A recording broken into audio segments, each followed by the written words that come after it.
Zungikhumbule, zungikhumbule, zungikhumbule wemntaka baba. Zungikhumbule, zungikhumbule, zungikhumbule wemntaka baba. Zungikhumbule,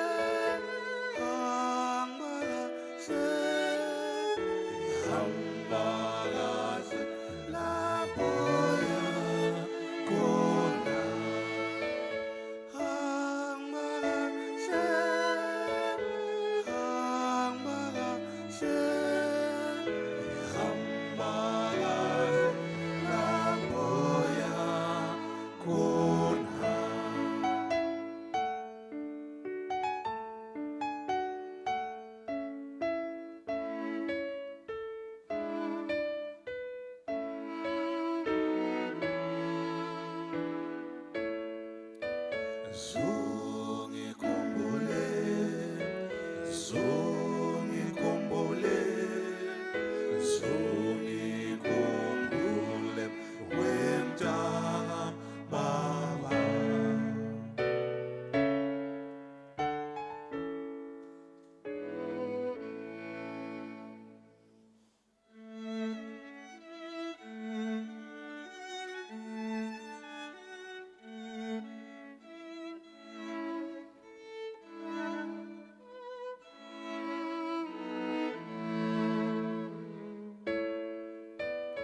Zungikhumbule, zungikhumbule, zungikhumbule wemntaka baba.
Ja, welch stimmungsvoller musikalischer Auftakt, meine Damen und Herren. Mozulo Art featuring Strings for Jane heißt diese großartige Gruppe. Man könnte sagen, Mozart meets Zulu Music oder umgekehrt. Schon wirklich passend für einen Abend wie diesen, oder Alfons?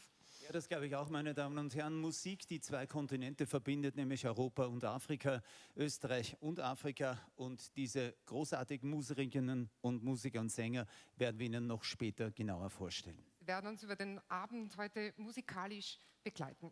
Damit sagen wir schönen guten Abend, herzlich willkommen, meine Damen und Herren, hier in Meindls Rösthalle im Herzen von Ottakring, in dieser, wie Sie mir mit Sicherheit recht geben, einzigartigen Location, die heute, hier an diesem Abend, in die zweite Saison startet. Und das gleich mit einem echten Highlight. Und einzigartig ist auch die Frau, meine Damen und Herren, die wir jetzt ganz kurz nur eine Minute auf die Bühne holen wollen.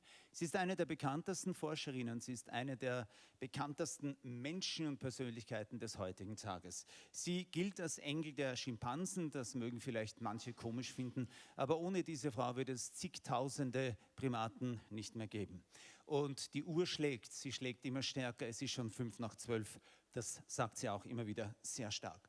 Eine Frau, der wir uns alle mehr als verbunden fühlen. Please welcome the one and only. Here is she, Jane Goodall.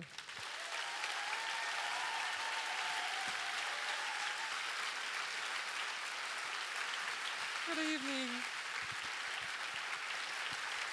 Jane Goodall.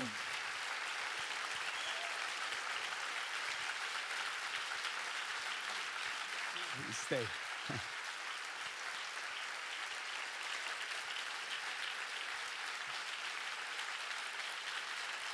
And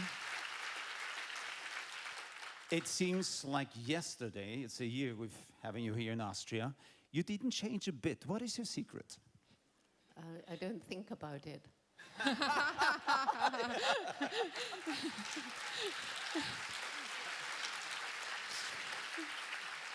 You look absolutely fantastic, and we've talked about it. Anytime you're here, all around the world and in Vienna, it's packed house, as you called it. So many people have come here to listen to your lecture. Have you missed us and Austria a little bit? Yes, I've got so many good friends here. They're out in the audience. We'll meet them later, I believe. Of course I miss them. We just wanted to make sure that everybody has seen it, that you're really here.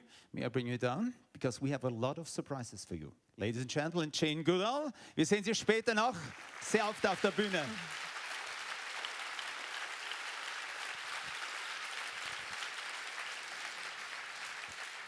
Ja, großartig. Sie dürfen sich auf einen ganz bewegenden, besonderen Abend freuen. Und Sie haben jetzt schon erlebt, diese Strahlkraft von Jane Goodall. Man spricht vom bekannten Jane Goodall-Effekt. Sowas wie heute Abend haben wir selten erlebt, Alfons, oder? Ja, wir begrüßen jetzt auch sehr viele Freunde aus dem benachbarten Ausland. Wir begrüßen ganze Teams von Jane Goodall in der Schweiz und aus Deutschland. Wir begrüßen sehr viele Ehrenbotschafter, wir begrüßen viele engagierte Mitarbeiterinnen und Mitarbeiter, viele Ehrenamtliche und viele langjährige Wegbegleiter von Jane. Und Sie alle, danke, dass Sie heute hierher gekommen sind.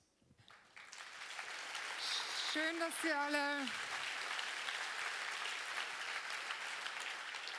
Schön, dass Sie alle mit dabei sind. Ja, es hat nicht jeder ein Ticket ergattern können. Über 1100 Gäste sind heute Abend hier. Das ist großartig, bis zum letzten Platz gefüllt. Und aufgrund des großen Andrangs bieten wir auch in diesem Jahr wieder einen Livestream an auf Facebook und YouTube und dürfen deshalb auch alle ganz herzlich willkommen heißen, die von zu Hause aus zuschauen. Schön, dass Sie mit dabei sind. Wir wollen gemeinsam mit Ihnen eintauchen, meine Damen und Herren, in eine wunderbare Geschichte mit Ihnen hier in Wien, aber mit Ihnen auch zu Hause, wo wir Sie uns zuschauen, in Österreich, aber vielleicht sonst wo im deutschsprachigen Europa. Begegnungen mit Menschen und Tieren, die aber nicht nur Wissenschaft, sondern auch Leben verändern müssen, um das Leben auf diesem Planeten zu sichern. Ja, und ich kann jetzt schon eines versprechen, wir können eines versprechen, dieser Abend, meine Damen und Herren, der wird auch Sie grundlegend verändern. Er wird Sie inspirieren, er wird Sie tief im Herz berühren, er wird Ihnen vor allem Mut machen, Teil der Veränderung zu sein. Be Change, Be Jane heißt nicht umsonst die ganz neue Kampagne, die auch anlässlich des 85. Geburtstags von Jane Goodall, den sie in diesem Jahr gefeiert hat, ins Leben gerufen worden ist. Und der Hintergrund ist ganz einfach.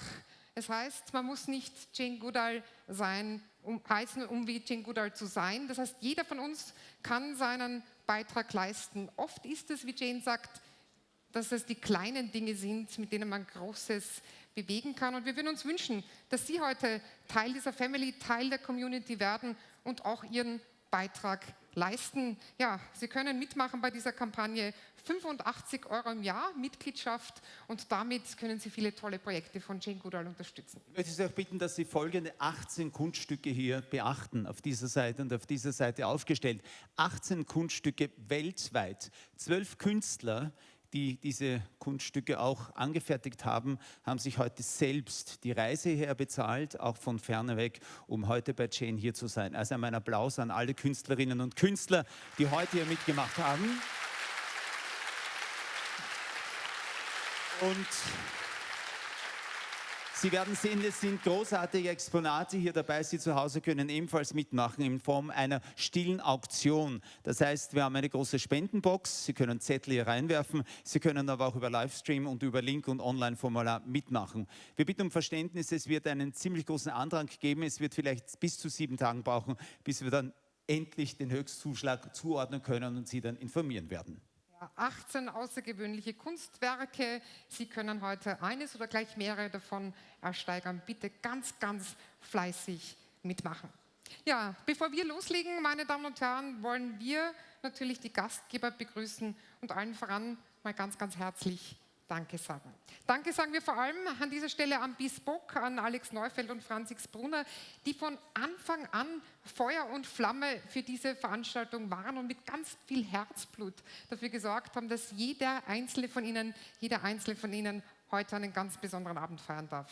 In einem Haus, das sehr bekannt ist, schon seit Jahrhunderten für Tradition, für Nachhaltigkeit, aber auch dem entsprechenden Namen hat. Wir alle wissen in Mitteleuropa, was dieser Name bedeutet. Wir freuen uns jetzt, den Hausherrn und Gastgeber bei uns auf der Bühne begrüßen dürfen. Bitte begrüßen mit mir Thomas Meindl Junior. Herzlich willkommen.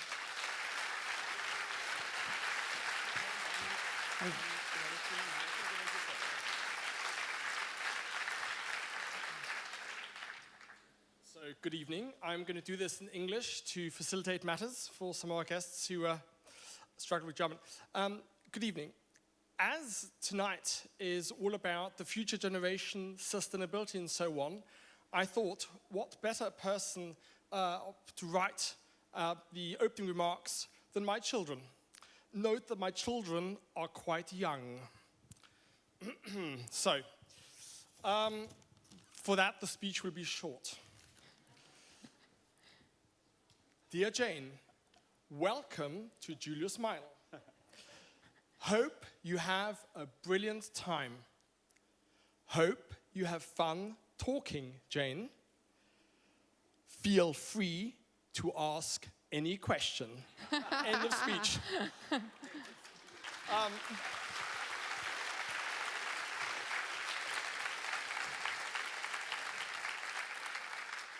And three quick points of order from my side. Tonight, we are launching our sustainability report. If you're interested in knowing what we've been doing, and team has worked very hard on putting pen to paper, there's a brand new sustainability report, all the things which we're doing in order to make the company more sustainable and put us on the right track. So please pick up a copy in German and English. A lot of work went into it, and we're very proud of that. Second point, Jane Goodall coffee. Tonight we are launching Jane Goodall coffee. You can buy the coffee here, very limited supply, harvest 2018. It is very yummy. And when we run out, we run out. So you're gonna have to wait until 2019 harvest. And what's also cool about it is that all the proceeds go to the Jane Goodall Foundation. So we're doing it completely non-profit. And the second thing is,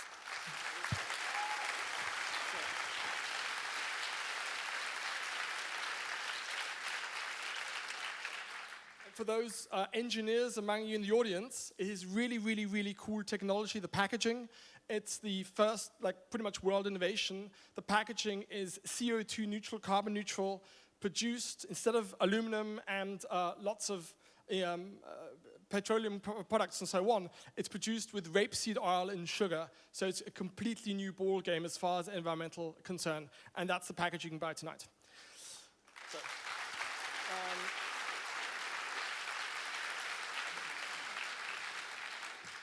and Jane, there is one more surprise, which I've been asked to share with you. Apparently you have lots and lots of fans in Austria. And there's one fan apparently who sadly cannot be here tonight, but you will see him tomorrow. And apparently he's been a big, big fan of yours for a very long time. His name is President Alexander van der Bellen. And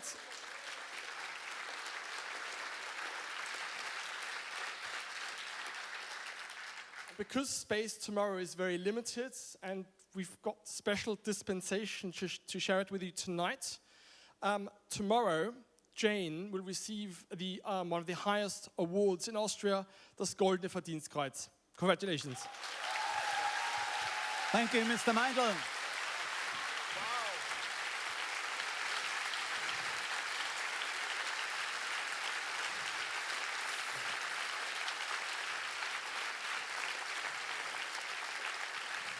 Nancy, now you're a real golden girl. Yes, you are. She is. Dankeschön, Herr Meindl. Er hat zu mir gesagt, ich werde 3,5 Minuten schaffen. Sie haben es wirklich geschafft. Dankeschön. Wunderbar. Ihr Kaffee schmeckt großartig. Ich hasse jede Art der Werbung. Bitte, für alle, die es nicht alles verstanden haben, weil er so schnell Englisch gesprochen hat, haben wir gar nicht mitnicken können. Gell? Der Kaffee ist großartig, er ist draußen auch schon zur Verkostung freigegeben worden. Sie haben es wirklich verstanden, den Kaffee gibt es nur kurz limitiert bei Meindl. Das heißt, ganz rasch diesen Kaffee auch bitte dann kaufen. Sie werden jede Menge Merchandising-Stände heute erleben, meine Damen und Herren. Genau, es gibt wie immer natürlich alles zu kaufen rund um das Leben und Werk von Jane Goodall. Ich kann Ihnen ans Herz legen, Ihre Bücher zu lesen, natürlich auch eine DVD zu kaufen oder es gibt auch Schmuck und kleine Accessoires und ein Hinweis für alle Fashionistas, die auch ein Statement ganz im Sinne von Jane Goodall setzen wollen. Es kommt im Oktober die neue Kollektion der T-Shirts raus. Die können Sie sozusagen dann im Webshop ab Oktober bestellen. Nähere Informationen finden Sie am Stand bei den Volunteers des Jane Goodall Instituts Austria. Ich kann einige Sprachen, aber du hast etwas auf diesem Kostüm stehen, was ich beim besten Willen nicht. Ich werde es einmal lesen, die Jane wird es sicher verstehen. Wu, wuo, iate, yen, nsonomu. Ja, Was heißt das ich bitte? habe mir sagen lassen, dass das eine von 80 Sprachen ist, die in Ghana gesprochen wird. Übersetzt heißt es, und ich finde, besser könnte es für einen Abend wie diesen gar nicht passen, ist auch der wahre Grund, warum ich das Kleid ausgesucht habe. Das heißt nämlich, du bist mein Stern, you are my star, Jane. Und dieses Kostüm, meine Damen und Herren, wurde designt von Immer Baumgartner, Modelable Time for Africa. Und aus Baumrindentuch aus Uganda gibt es farbenfrohe vegane Umhängetaschen. Achtung, eine streng limitierte Auflage, 20 dieser ersten Stück können Sie heute auch hier erwerben. Time for Africa ist das tolle Modelabel, Mode ganz im Trend und das noch nachhaltig gibt es auch von der steirischen Designerin Theresa Schöffel, die eine Sonderedition vorbereitet hat, Resi for Jane. Es ist ein Rock, der Leben rettet, wenn Sie so wollen, und den Sie mit gutem Gewissen tragen können. Alles zu finden, auch an unseren Merchandising-Ständen. So, das war das letzte Mal, dass wir über Werbung gesprochen haben, aber Sie wissen, wir brauchen Kohle, Kohle, Kohle, wir brauchen Geld, Geld, Geld. Es gibt so viel zu tun und so wenig Zeit. Aber jetzt nehmen wir uns ein bisschen Zeit, um Wegbegleiter vorstellen zu können, meine Damen und Herren. Es geht darum, dass die Botschaften von Jane überall auf dieser Welt, auf allen Kontinenten gehört werden sollten oder müssen. Aber sie kann sie natürlich nicht in 1000 Fetzen reißen und überall selbst auftreten. Deshalb gibt es auch wunderbare Ehrenbotschafter. Und ein paar dieser Ehrenbotschafter und vor allem auch Wegbegleiter von Jane, ein paar sind heute hier, werden wir jetzt auf unsere Bühne bitten. Darauf freuen wir uns ganz besonders. Und zwar auf ihn. Er ist einer der anerkanntesten Elefantenexperten weltweit, stellvertretender Direktor des Tiergarten Schönbrunn, Harald Schwammer. He's Deputy Vice Director of Tiergarten Schönbrunn, Helmut Schwammer. Harald Schwammer. Herzlich willkommen. Harald, nimm schon mal Platz. And it's a great pleasure to bitte nehmen Sie Platz. It's a great pleasure to welcome one of the most, how shall I put it, best live photographers of our times. He's working since 1989 with Jane. He is Nick Michael Nichols. He is here today. Would you be so kind and come to us? Nick? Nick? Where is he? Okay, he's hiding. He's hopefully... Nick macht keinen Spaß. Er Komm her. sagt, er kann Deutsch. Vielleicht kann er es nur auf Deutsch verstehen. Gut, vielleicht können wir schauen, wo der Nick im Augenblick steckt. Ja, wir begrüßen inzwischen einen der ganz Großen im Sport. Er ist der erfolgreichste Olympiasportler Österreichs, ein richtiger Nationalheld, Austria's most successful Olympic athlete, one of Jane's honorary ambassadors. Herzlich willkommen, Felix Gottwald.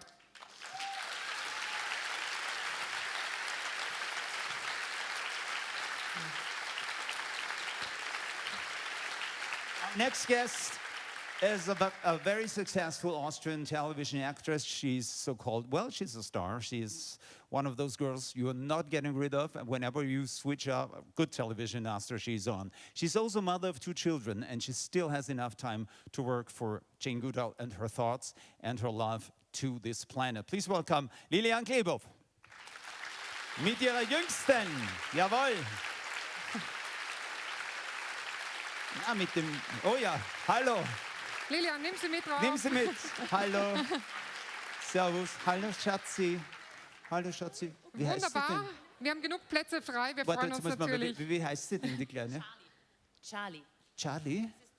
Wie heißt denn dein Tier? Koali. Koali?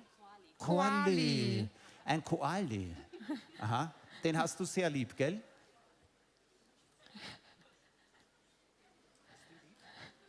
Ja, sehr. Ja. Ich glaube, das wird die nächste Jane Goodall. Be caring, be loving, be respectful. Das ist das, was natürlich die Jugend hier zum Ausdruck bringt. Und ich weiß, dass Jane einen ganz besonderen Bezug zu Kindern hat. Deswegen passt das auch wunderbar. Ja, und eine Dame wollen wir erst später zu uns auf die Bühne holen. Es ist nämlich jene, die immer an Janes Seite ist, sobald sie in Österreich ist. Sie ist sozusagen ihr Sprachrohr. Sie übersetzt das, was wir in Deutsch sagen, direkt auf Englisch. Wir würden sie dann später zu uns dazu holen. Das ist auf jeden Fall auch eine der Ehrenbotschafterinnen von Jane Goodall, Michaela Leitner. Wir freuen uns auf dich später, liebe Michi.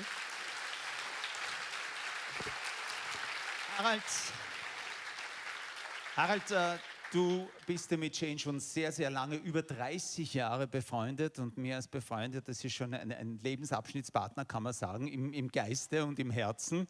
Ah, das ist super. Schau. Ihr Kinderlein kommet. Okay. Das ist die wundersame Kindervermehrung. Wer ist das? Sonny.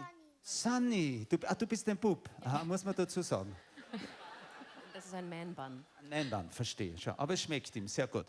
Herr Schwammer, sehen Sie, so schnell ist das nicht bei euch, gell? Als Elefantenspezialist geht du schneller bei uns Menschen. Du bist schon so lange mit dir zusammen. Diese wunderbare Freundschaft, wann ist es explodiert? Wann hat es begonnen? Yeah, whatever. You can do it in English, but also in German. She has her English is there. You can do it in German. Okay, ja, es war Mitte, Ende der 80er Jahre, wo wir in Österreich ein Problem hatten mit illegal importierten Schimpansen. Und kurz danach haben wir uns das erste Mal getroffen. Das Schlimme war, dass nicht nur illegal importiert, sondern auch in der Pharmazie eben verwendet wurden. Und aus diesen Aktionen entstand dann Kommunikation. Wir haben uns einige Jahre da nicht gesehen, aber dann 1993 bin ich von der Universität, wo ich einen Job hatte, in den Tiergarten Schönbrunn gewechselt und hatte dann die Möglichkeit, auch verschiedene Projekte von Jane finanziell zu unterstützen.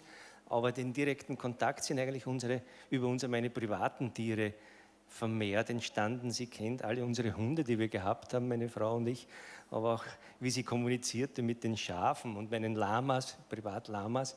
Das hat dann irgendwie gefestigt, das Gefühl für Tiere ist ein einmaliges. Also ihr habt eine richtige viecherhafte Freundschaft. So ist es, ganz genau so kann man es beschreiben.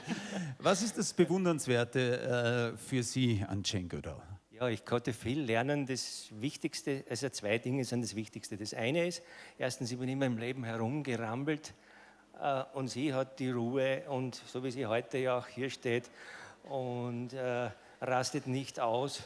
Und auch wenn es Probleme gibt, völlig ruhig steht sie dort, wenn sie vor 1000 Leuten spricht. Das ist einmal das eine. Und das zweite ist, die Message, eben sich zu wenden an Kinder und an Jugendliche.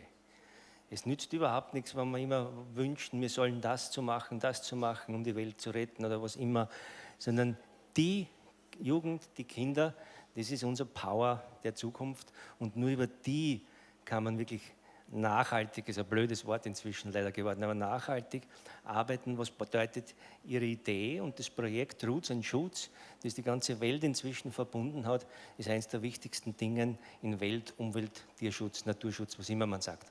Ich finde, das ist ein wunderschöner Schlusssatz. Dankeschön, meine Damen und Herren. Applaus bitte für Harald Schwammer.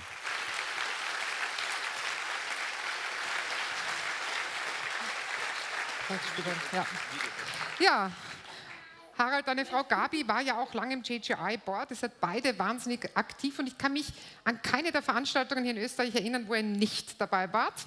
Das ist gut so. Es gibt noch einen Mann, bei dem das auch zählt, der heute Abend leider nicht hier sein kann und ich weiß, dass er darüber ganz, ganz traurig ist. Er ist ein treuer und langjähriger Wegbegleiter von Jane Goodall. Sie hat ihn, wenn ich recht informiert bin, 1990 im Gombe National Park kennengelernt und seither engagiert er sich mit sehr viel Herzblut für all ihre Projekte. Er ist ein ganz, ganz wichtiger Kooperationspartner des Jane Goodall Instituts in Österreich und auch Ehrenbotschafter von Jane Goodall hier in unserem Land. Er ist Filmemacher. Mit seiner Firma Terramata Factual Studios hat er einige Projekte betreut, die auch starken Bezug zu Jane und zu ihrer Arbeit haben. Und ja, er wäre heute natürlich gerne mit dabei gewesen, gerade anlässlich des 85. Geburtstages von Jane. Aber er ist auf dem Weg nach Kanada. Nichtsdestotrotz wollte er sich nicht nehmen lassen, eine Videobotschaft zu schicken. And this message is especially for you, Jane. Action.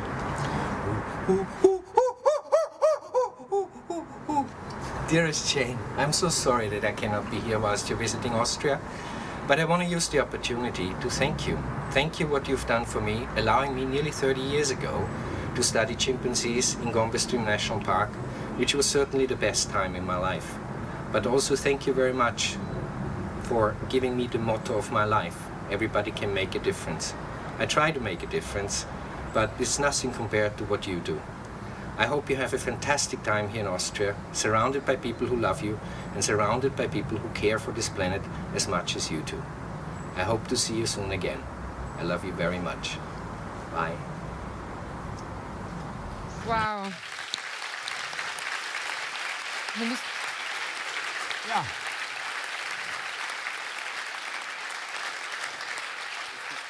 What a wonderful declaration of love to you and what you're doing. It's amazing. I guess that Wolfgang is in the live stream. Thanks for this emotional moment, Wolfgang. We're really missing you over here. Ja. Ich darf Michael Nichols hier, but ich bitte die Regie, dass sie uns jetzt dieses eine Bild einspielen. Da gibt es ein weltberühmtes Bild, das ist ebenfalls, das hat Nick Nichols von Jane gemacht. Das ist eines sicherlich der berühmtesten Bilder der Welt. Ich glaube, da braucht man nicht viel sagen. Eine Verbindung zwischen einem Menschen und einem zweiten Lebewesen auf diesem Planeten. Ich glaube, das ist Jane Goodall und dafür steht Jane Goodall. Nicht nur, dass sie sich eigentlich auch verbeugt und sich dem Tier so nähert, zeigt diese Liebe und diese Kraft der Frau. Aber ich glaube, auch in dieser Affenhand ist so viel Vertrauen und Zärtlichkeit. Das ist und dafür steht Jane Goodall. Ja, Nick Nichols. Sollte jetzt hier sein. Vielleicht schafft er es noch später. Es hat offenbar ein kleines Problem gegeben. Wenn er noch kommt, dann kommt er auch auf die Bühne. Wir dürfen dazu erwähnen, dass er gestern Abend von Jane Goodall sozusagen zum Ehrenmitglied der JGI-Familie hier in Österreich gemacht worden ist, weil er einen großen Beitrag leistet. Und die Fotos, die Sie gerade gesehen haben, es gibt viele mehr davon, auch immer wieder hier verwendet werden dürfen. Ja, schade, dass er nicht da ist, aber wir freuen uns ganz besonders, dass du da bist, lieber Felix. Ich habe es erwähnt, erfolgreichster Olympiasportler Österreichs, einer unserer National Heroes sozusagen. Du bist aber auch jemand, der nicht nur über Nachhaltigkeit, auch wenn das Wort abgedroschen ist, über Nachhaltigkeit spricht, sondern sie auch lebt. Du bist der Vision und Mission von Jane wahnsinnig stark verbunden. Man könnte sagen, du bist Teil des Wandels. Wie kamst du dazu? Ich glaube, es ist unsere Aufgabe, dass wir alle Teil dieser Mission sind, weil es tangiert uns einfach alle und die Jane ist der lebende Beweis, wenn man seiner Mission bedingungslos folgt, dann bleibt man vital, dann streut man das aus, was die Jane ausstreut und sie ist ein Vorbild für uns alle und ich glaube, wir haben mehr wie genug zu tun und diese Idee, dass man mit jeder Kleinigkeit einen Unterschied macht und dass man jeden Tag einen Unterschied machen kann, ich glaube, das wird uns alle erinnern daran, dass wir das dann auch tatsächlich tun. Und was die Jane einfach verkörpert, ist dieses Tun. Und wir waren in Uganda, haben uns die Projekte angeschaut und mitzuerleben, mit welchen Kleinigkeiten man dort wirklich große Sachen bewirken kann. Das werde ich nie vergessen und das bleibt unser aller Auftrag und dafür sind wir dankbar und wir wissen, was wir zu tun haben. Du hast es erwähnt, du bist 2013, glaube ich, nach Uganda gereist, hast du dort selbst ein Bild gemacht von der Arbeit von Jane Goodall. Was hat dich am meisten beeindruckt und was denkst du, was können andere Menschen, mehr als 1100 Menschen heute hier, viele Tausend im Livestream, von ihrer Arbeit mitnehmen heute Abend? Ich glaube, das hat das eine Bild von der Jane ganz gut zum Ausdruck gebracht, diese Verbindung. Und nicht nur diese Verbindung zur Natur und zu den Tieren, sondern die Verbindung wieder zu finden zu uns selber. Weil wenn wir mit uns selber wieder in Verbindung sind, dann ist es normalerweise logisch, was wir zu tun haben. Nur wenn wir uns selber zunehmend ignorieren, wenn wir uns selber zunehmend sabotieren, wenn wir uns selber zunehmend betäuben, dann ist es leider logisch, dass das die Auswirkungen hat, was es hat. Also Jane, wir haben dich als Vorbild, dass wir mit uns gut in Verbindung bleiben, damit wir alle gemeinsam auch gut in Verbindung sind mit allem, was uns umgibt. Change, be Jane, kann ich nur sagen. Jetzt hast du bei deiner Reise in Uganda natürlich viel beobachtet. Du hast auch in Kibale Forest die Ranger besucht und du hast, habe ich gehört, für heute Abend da auch etwas ganz Besonderes einfallen lassen, oder? Naja, die Rangers, die arbeiten Tag ein, Tag aus, aber die brauchen natürlich ein bisschen Equipment. Und das Jane Goodall Institut braucht immer Partner, immer kräftige Partner, treue Partner. Und da ist Swarovski Optik ein Partner der jüngsten Stunde und wir freuen uns, dass die mit im Boot sind. Ja, und wir dürfen an dieser Stelle von Swarovski Optik Florian Schletterer zu uns auf die Bühne bitten, denn er hat für die Ranger in Kibale Forest ein Fernglas mit dabei. Herzlich willkommen.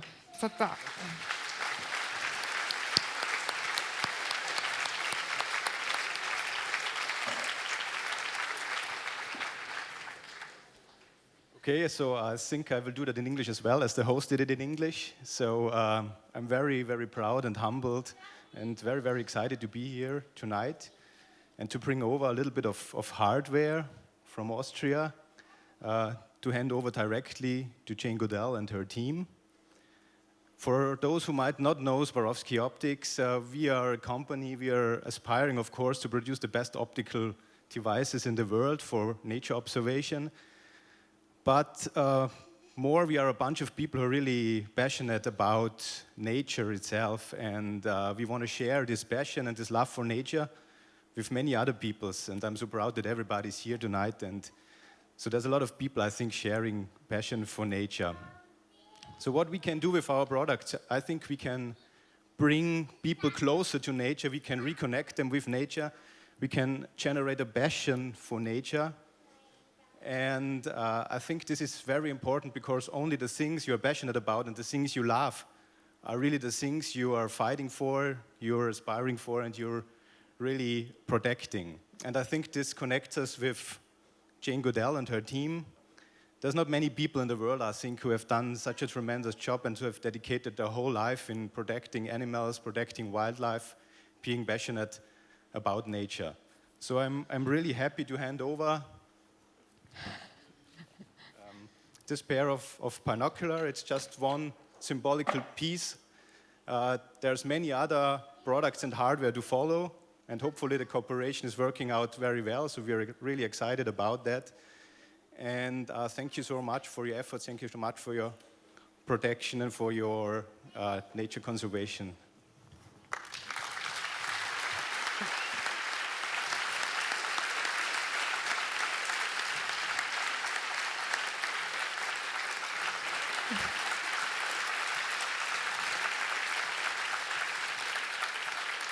Many thanks. Many thanks to Florian Schletterer und Swarovski Optics, meine Damen und Herren. Sie ist nicht nur eine der bekanntesten Fernsehschauspielerinnen, sie ist auch eine der besten Tierdompteurinnen und Tierdompteusen, wie wir gerade merken. Aber die jungen Herrschaften, die Mama spricht jetzt 2 Minuten mit mir und dann geht sie sofort mit der Mama hinaus, okay? Gut. Gehen wir schlafen.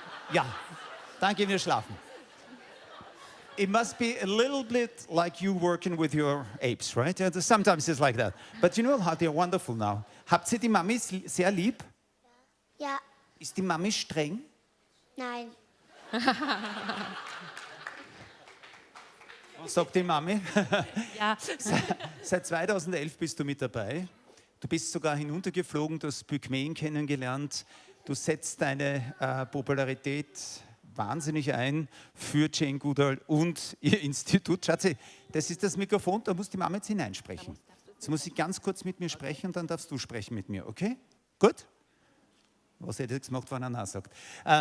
So viel Kraft und es waren ja unfassbare Erlebnisse. Ich habe in einem Interview von dir gelesen, dass sie dir eine ganz große neue Welt auch näher gebracht hat. Yeah, that's true. Jane gave me the one thing that I had in my youth. I had a lot of hope. And what I missed over the years, I lost this hope. And then I heard you say, every single one of us can make a difference every single day.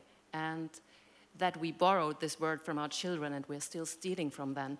And I became an activist again. And I was so happy that I got this hope back. And I promise to you I will never lose it again.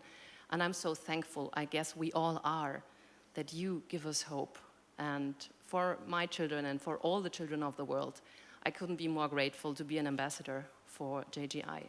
Thank you.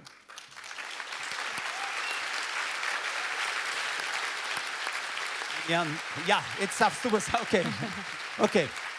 Jetzt sagst du was. Sag der Mama jetzt. Ich sag zur Mutti was. Ins Mikrofon. Ja. Das habe ich mir gedacht. Ja. Findest du das lustig hier? Ist das lustig hier? Ja, das ist so. Ich weiß nicht, warum Kinder immer Mikrofone fressen wollen. Aber es ist so. Es ist so. Einen Satz darf ich noch fragen. Dieses Erlebnis mit den Bartwolken hat dich ja auch sehr geprägt. Eine völlig neue Kultur. Du warst auch dann, ich habe auch gelesen, weiß nicht, ob du, ja, schau, der Papi ist da. Aber Schatzi, der Papi ist auch da, schau. Na, ganz schön groß, der Papi, ha? Dann schau, weißt du, wer das dort ist? Weißt du, wer das ist? Mama, Na, das ist die Mama. Und weißt du, wer das Kind ist? Baby.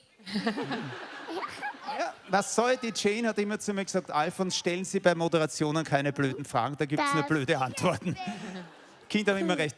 Du hast auch in einem Interview gesagt, dass dich diese Bartwolken wahnsinnig begeistert haben, weil du immer das Gefühl hast, die waren völlig undiplomatisch, aber waren völlig offen, die waren völlig frei, die haben mich auch völlig frei aufgenommen.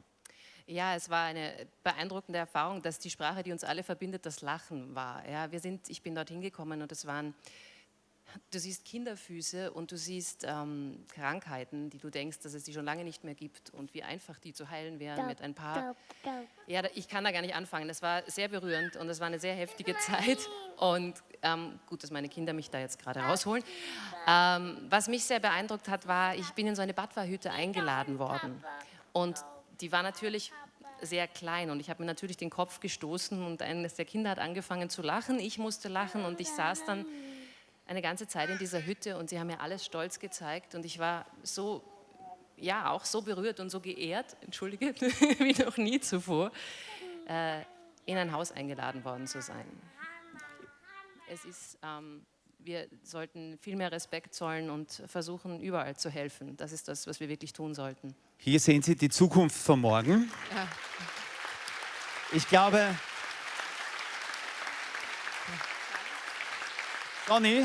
Sonny, du darfst jetzt nach Hause gehen, nicht verstecken. Jetzt können wir nicht Verstecken spielen. Ich musste das Mikrofon wieder... Ich glaube, diese Frau hat nicht umsonst so viele Preise bekommen, meine Damen und Herren. Nicht nur vor der Kamera, auf der Bühne im Theater, sondern auch hier hat sie ihre Frau und Doppelmutter gestellt. Ich darf dich jetzt als Erste friedvoll entlassen. Danke, ein riesiger Abgangsapplaus für 2 wunderbare Kinder, eine noch bessere Mutter und einen Panda. Danke. Lilian Kleber. Oh, ja. Ja, gerne. Bye for tonight. I will leave. I will lay these two down in the bed, okay? So have a great evening and thank you for having me here. Thank you. Nächstes Jahr, liebe Jane, wird sie schon da mit dem 3. Kind da sein. Das Mikrofon braucht man nur. Achtung. Könnte man das Mikrofon noch haben vom jungen Herrn? Das macht nichts. Ja. Ich sage, das wird der Moderator. Ich habe das im Gespür. Großartig. Also, du verlierst gerade deinen Unterrock. Dein Junior hat ja gerade den Unterrock herausgenommen, aber es macht nichts. Ja, danke, liebe Lilian, dass du nicht aufhörst, den Unterschied zu machen, dass du mit dabei bist in dieser großen JGI-Familie. Das ist auch Jane Goodall, weil bei jeder anderen Veranstaltung wären die Kabinettschefs schon ohnmächtig geworden, werden schon abgebrochen. Es geht einfach nur bei der Jane. Das ist auch ihre Ruhe in der ersten Reihe. Und das ist einfach eine andere Veranstaltung der anderen Art. Ja, wir wollen jetzt die Gelegenheit nutzen, jene Frau zu uns auf die Bühne zu holen, die kaum von Janes Seite weicht. Ich switch jetzt mal ins Englische, damit sie sich schon ein bisschen auf ihren Auftritt konzentrieren kann. Well, this lady never leaves Jane's side as soon as Jane is here in Austria. She is Jane's English ears and Austrian voice, her personal interpreter and honorary ambassador. Welcome, Michi Leitner.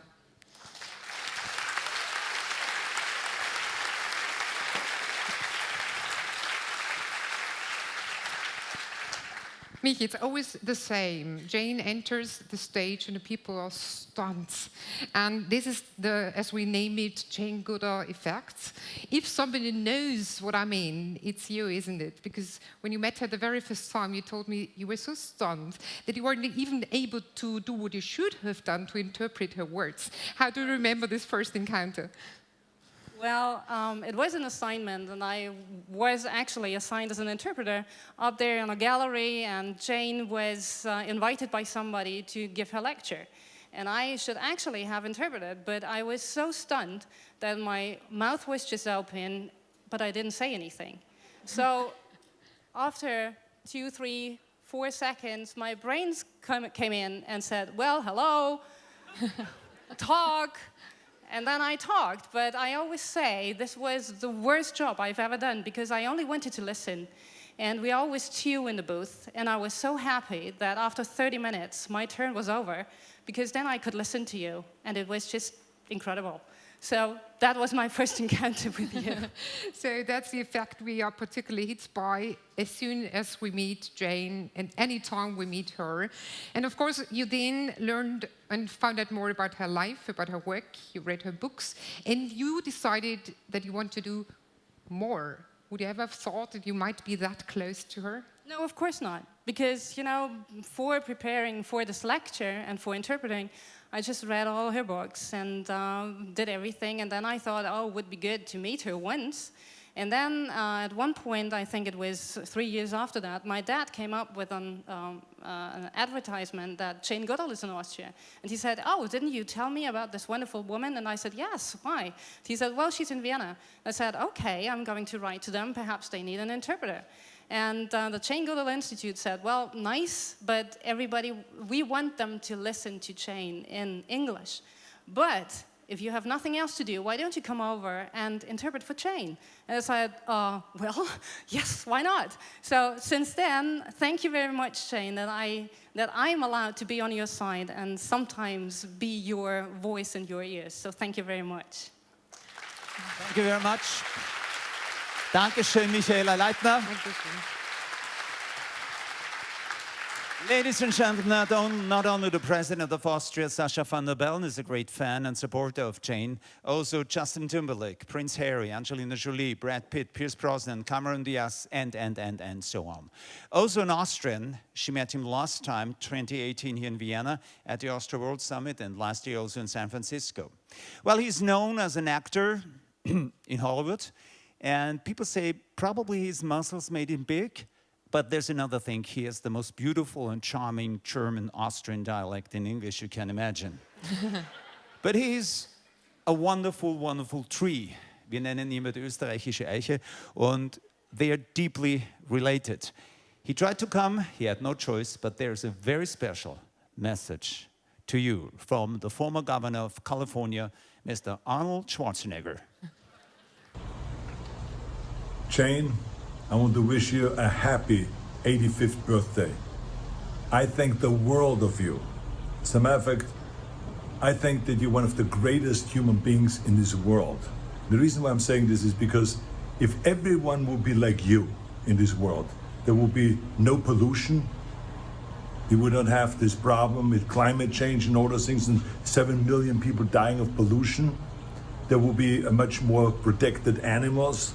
There will be no cruelty to animals, and there will be people that will be giving back to their community, back to their state, to the country, and to the world, just like you. Imagine if we have all of those three things, and everyone does that, we would have the most peaceful, most wonderful world.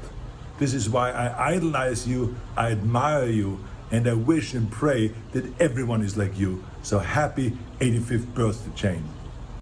Governor Arnold Schwarzenegger. Ja. Ich möchte darauf hinweisen, dass die Zigarre vom Herrn Schwarzenegger nicht gebrannt hat. Ja? Nur damit wir das klarstellen. Und sollten Sie einiges nicht verstanden haben, wir haben den Text daraus noch einmal übersetzt. Ja, ihr wart großartig. Dankeschön. Applaus für unsere Gäste hier auf der Bühne. Danke.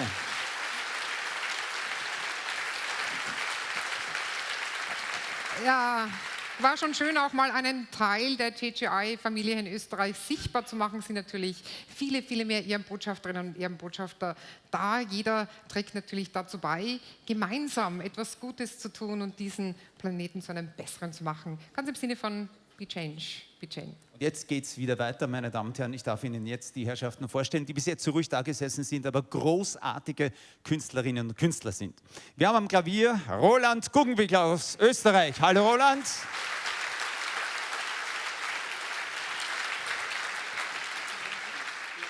Hier steht uns zur Seite stimmlich Wusu, Blessings und Ramado.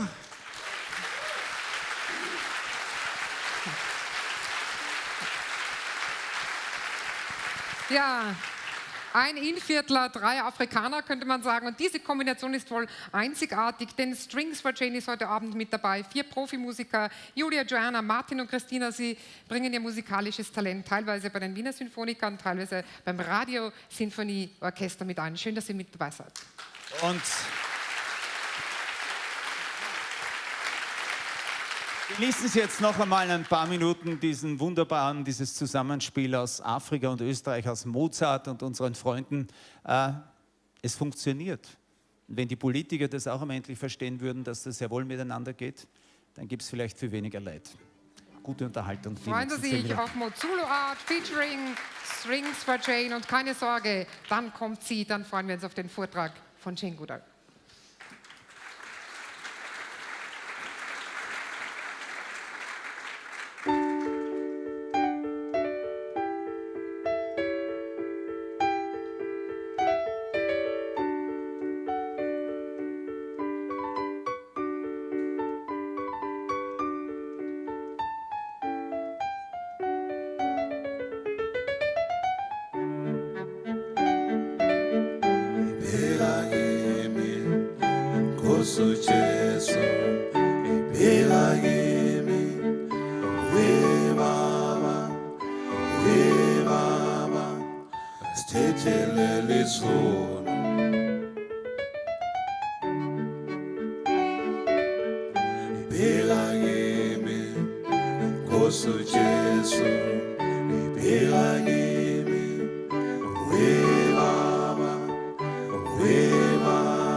Good. Wait a minute. Stop. Ja, Applaus bitte für unseren wunderbaren Musiker. Wusu Blessings Ramado, Strings for Jane, Julia, Joanna, Martin und Christina. 1 second. Dankeschön, meine Damen, meine Herren. Ich weiß, Sie sprechen gut Deutsch. Können Sie mir ein bisschen sagen, worüber Sie jetzt gesungen haben? Ich glaube, das wird uns interessieren.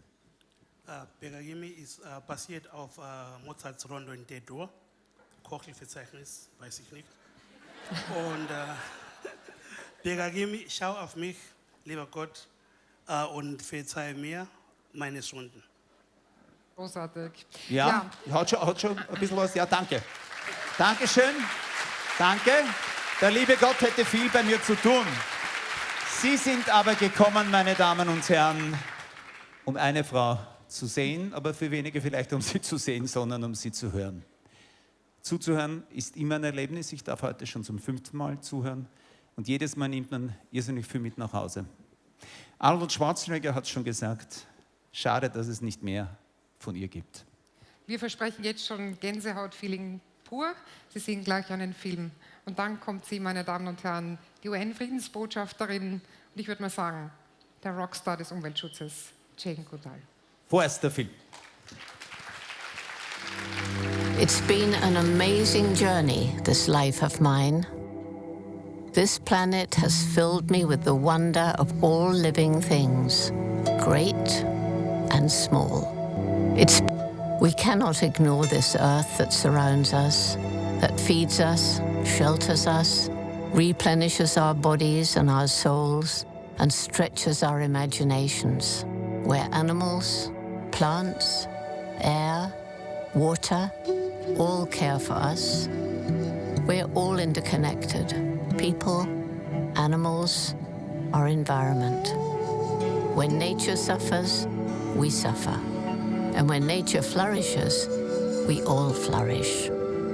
I do believe in the possibility of a world where we can live in harmony with nature, but only if every one of us does our part to make that world a reality.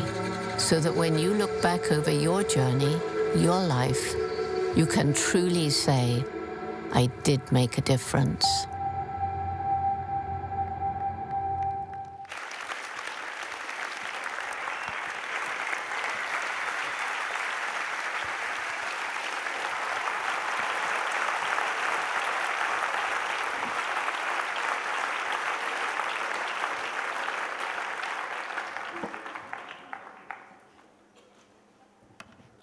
Good evening, everyone. And I think I should start in my traditional way. It's a pity I can't speak German, but that's, I can't help it. And I want somebody to join me in this, if he can.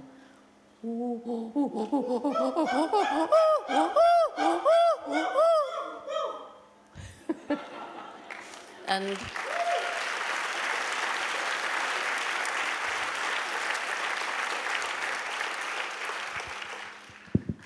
well, some of you know my story fairly well. Some of you don't. So I'll go rather quickly over the story part and spend a little longer on the rest. But I was very lucky in having an incredible mother. And I think this makes a huge difference. I was born loving animals, and right from the beginning, she supported that love. So when I was 1.5, and she came into my bedroom, and I'd taken earthworms to bed with me, instead of getting angry at all the earth and mess in the bed, she just said, Jane, I think they better live outside. They might die in here. So we took them back into the garden. And she found books for me about animals, because when I was growing up, there was no TV, and it was books and listening to people, and we had a radio too. We called it a wireless. And she found books for me about animals. I met Dr. Dolittle when I was 8. When I was 10 years old, I used to save up my few pennies of pocket money, and I got this little book in a second-hand bookshop, and it was called Tarzan of the Apes. So I fell passionately in love with this glorious lord of the jungle, of course. And he went and married the wrong Jane. It was, it was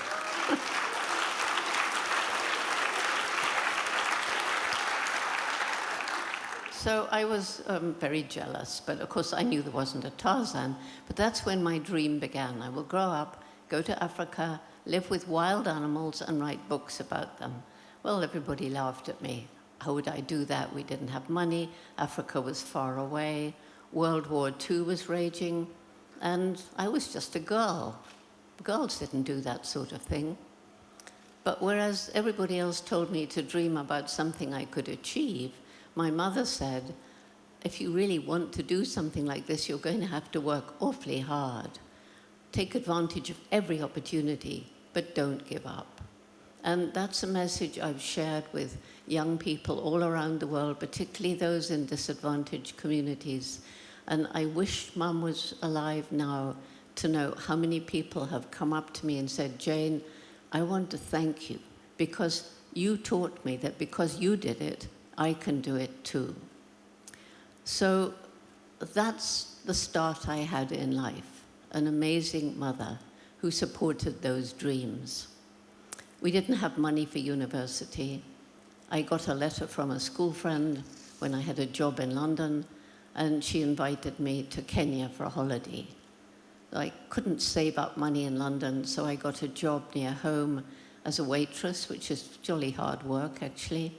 And I think it was about 5 or 6 months before I had enough for a return fare to Africa. It was an amazing voyage by boat. There were no planes going back and forth for tourists in those days. The ship took about just over 3 weeks, because instead of, if you know your geography, from London you should go through the Suez Canal and down to Mombasa. But because there was a silly little war with Egypt, the Suez Canal was closed and the boat had to go all the way around. The first place that I set foot in Africa was Cape Town. And it was beautiful. But after a while I asked, what is this writing in Afrikaans that's on all the seats, on the doors into the restaurant, everywhere? Slechts blanc. And they said, oh, white people only. So I didn't like being in Cape Town anymore because I wasn't brought up that way. I wasn't brought up to think about people and think about them in terms of color of their skin. So I was pleased when we sailed away. It was better in Kenya. It was just on the brink of independence from British rule. And after I'd stayed with my friend for a while, I heard about somebody called Dr. Louis Leakey, famous paleontologist. And they said, if you're interested in animals, you should meet Louis. So I made an appointment to see him in the Natural History Museum. He was curator. And he took me all around. I remember him asking many, many questions about the different animals there.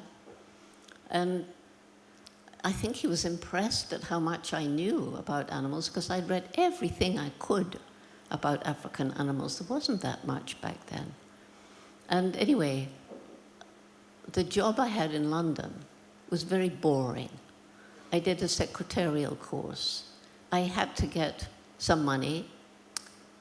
And 2 days before I met Louis Leakey, his secretary suddenly left, and there I was. It's like fate.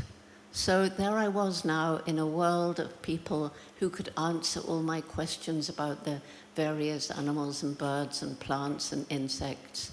And I learned so much. And I think, again, Louis Leakey was impressed because he gave me the opportunity to go and live with and learn from not just any animal, but the one most like us, the chimpanzee. So it was completely amazing. Nobody had studied chimpanzees in the wild. In fact, there were very few people studying anything in the wild. There were a few captive studies. And when I set off for Gombe, I didn't really know what to do, except that when I was a child, I'd watched the squirrels and the birds and made notes. So I thought, well, I'll do the same thing. at the beginning it was very frustrating because chimps are very conservative. They'd never seen a white ape like me before. And so they would take one look and run away. Well, I knew that if I had time, I could get them to accept me. But there was only money for 6 months. It was very hard for Lewis to get that money because, you know, I had no degree. I was a girl. I was straight out from England. But eventually, the chimpanzees did come to trust me. And the amazing breakthrough observation I made on the first individual who began to lose his fear. I named him David Greybeard. He had a beautiful white beard. And I saw him picking off stems of grass, pushing them down into holes in termite mounds, and pulling them slowly out and picking off the termites with his lips. He was using a tool. Moreover, he picked leafy twigs, and to use those as tools, he had to strip the leaves. That was making a tool.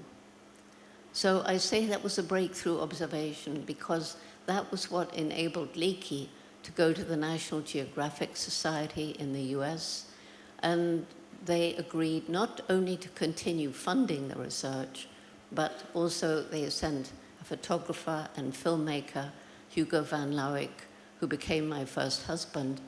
And it was his films, his documentaries, his photographs in the National Geographic magazines that began slowly to take the story of Jane and the chimps around the world. So I spent those early months and years learning so much new to science because nobody had done it before. So I learned how like us they were. I mean, that I think was the most significant finding for me. When they communicated, of course they don't speak, but they communicate with posture and gesture, kissing, embracing, holding hands, patting on the back. If I have food and you come up to me, go away. It's all just the same as us. And they beg for food with outstretched hand. So in addition, in chimp society, I learned there were good mothers and bad mothers. And the good mothers, just like mine, were supportive. And we now know, after nearly 60 years of research, we're still working in that same place, group of students today. We now know that the offspring of the good, supportive mothers who will run to protect their child no matter what, their offspring develop into self-confident individuals. The mothers, the females, make better mothers, and the males are more likely to rise higher in the society and possibly sire more infants. I learned also about their complex social structure, how the males patrol the boundaries of a territory. I was very shocked to find that just like us, chimpanzees have a dark and brutal side, even capable of a kind of warfare, and they're able to kill. They kill each other. We had members of one larger community completely annihilate the individuals of a smaller neighboring one until they could take over that territory. But again, just like us, they have loving, compassionate, and altruistic tendencies. And so it became clearer and clearer that there was no sharp line dividing us from them. After I'd been in the field 2 years, Louis Leakey wrote me a letter. I can still remember receiving it. He said, "Jane, I won't always be around to get money for you. You will have to stand on your own 2 feet, and to do that, you will have to get a degree." He said, "There's no time for us to mess about with an undergraduate degree. I've got you a place in Cambridge University to do a PhD in ethology." Well, I didn't even know what ethology meant. And you couldn't Google anything in those days. We communicated importantly by telegram, but normally by letter, and it would take 2 or 3 weeks before you got an answer. Anyhow, when I arrived at Cambridge, I was extremely nervous. You can imagine, can't you? I'd never been to college.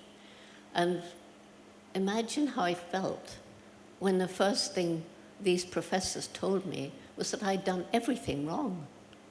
Jane, you shouldn't give your study animals names. They're supposed to have numbers. So there would have been no David Greybeard, Goliath, Flo, Melissa, Mr. Wurzel, Mr. McGregor, and all the rest that many people know.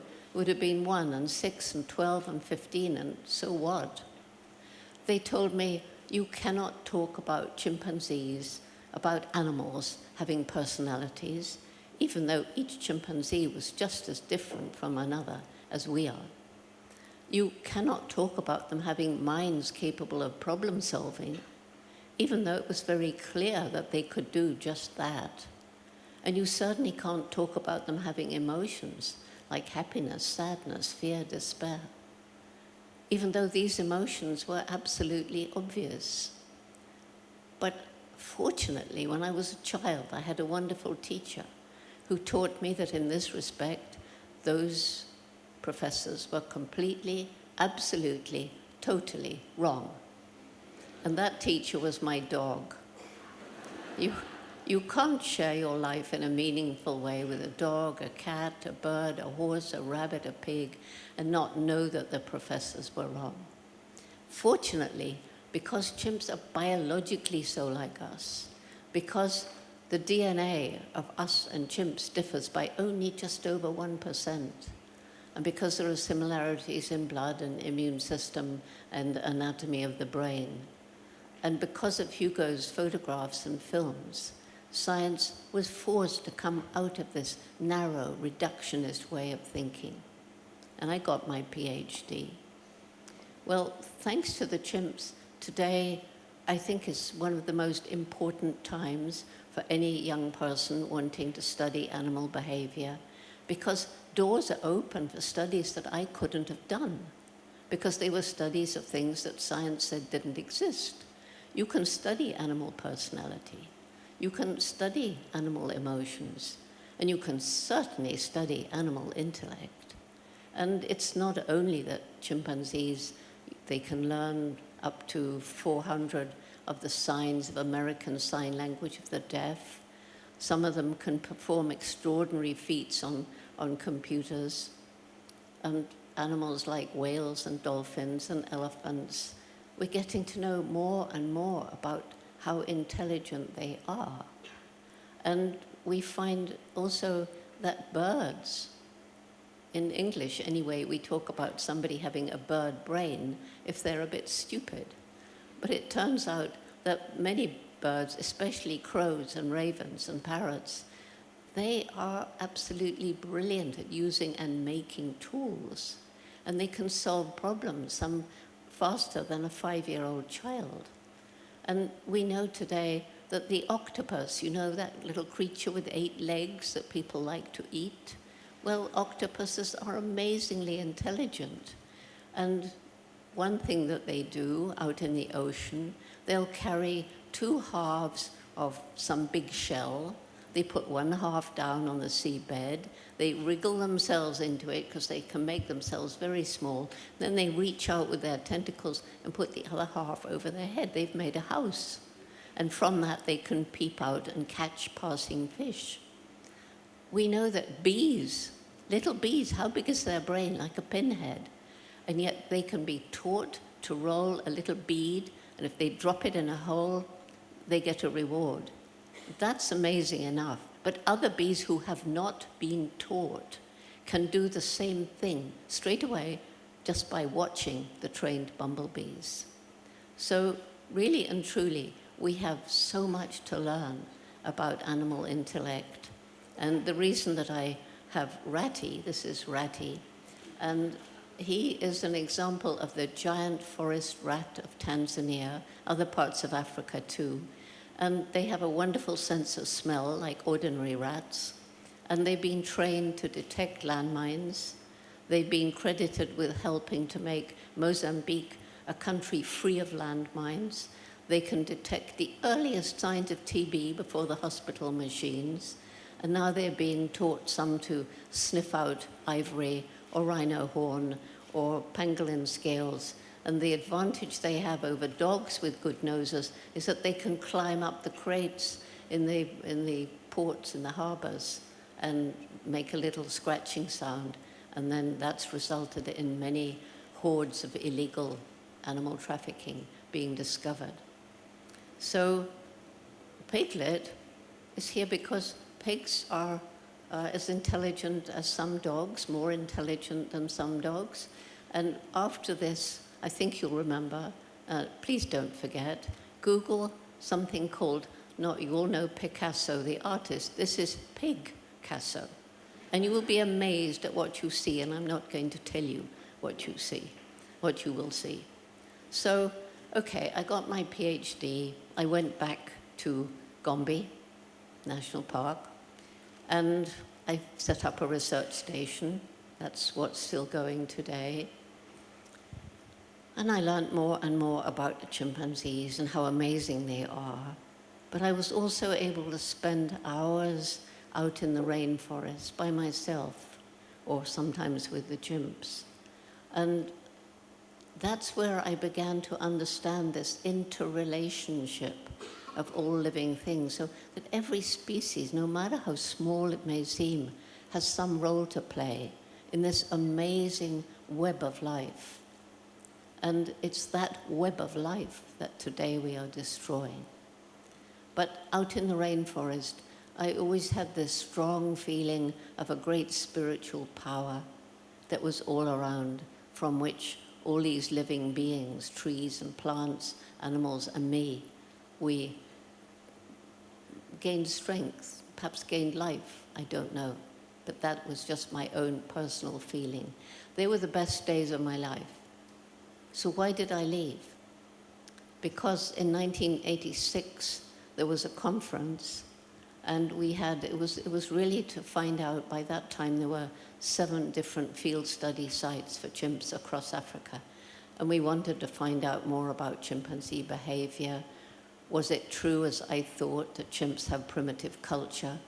If we define culture as behavior passed from one generation to the next through observation, imitation, and practice.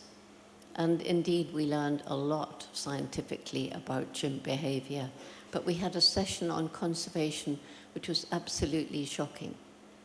And it became abundantly clear that chimpanzee numbers were dropping as a result of the destruction of the habitat, the beginning of the bushmeat trade. That's the illegal killing of wild animals for food commercially, not to eat, but to sell. And also chimpanzees were being caught in wire snares set by hunters for antelopes and pigs, even in the reserved, protected areas. Chimps are so like us, they can catch infectious diseases. And as human populations were growing, and as foreign logging companies were coming in and logging in the forests, and mining, extractive companies, mining and oil and gas, were coming into the forest and building roads. So humans were taking disease deeper into the forest, and that too was affecting chimpanzee numbers.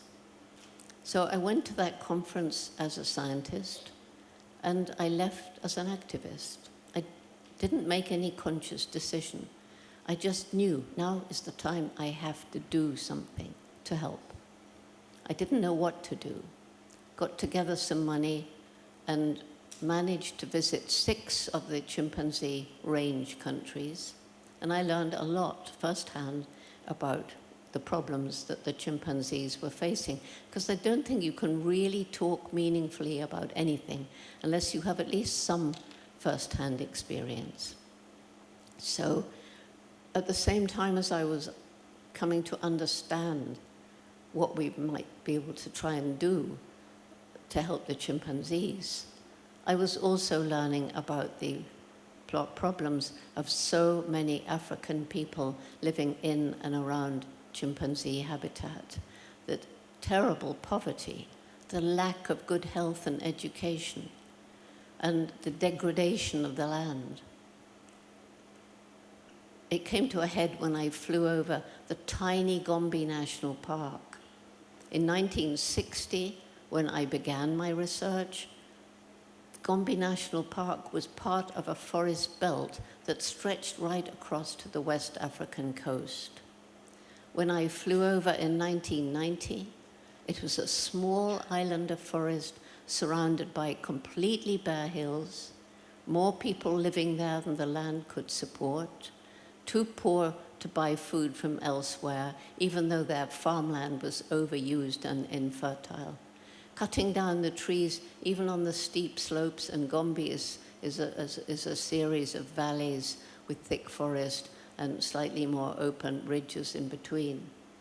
And even on the very steep slopes, they were cutting trees in their desperate effort to grow more food or to get charcoal to get some money.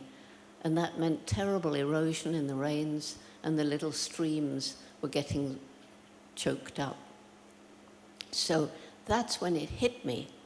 If we don't do something to help these people find ways of living without destroying their environment, we can't even try to save the chimpanzees. So that's when the Jane Goodall Institute began its Tokari program. And Tokari is JGI's way of doing community-based conservation. Starting with a tiny group of local Tanzanians, nothing to scare the villagers, no group of arrogant white people coming in to say, well, we're going to tell you what to do to make your lives better. No, it was these 6 or 7 local people who had some experience, who went into the villages, sat down with the people, and asked them what they thought we could do to make their lives better. So we started with helping them grow more food, restoring fertility to the overused soil, better health and education facilities by teaming up with the local Tanzanian authorities. And then they came to trust us gradually. We could introduce water management programs, then microcredit programs so that people could take out tiny loans and start their own environmentally sustainable development program. And that's where this coffee you heard about earlier.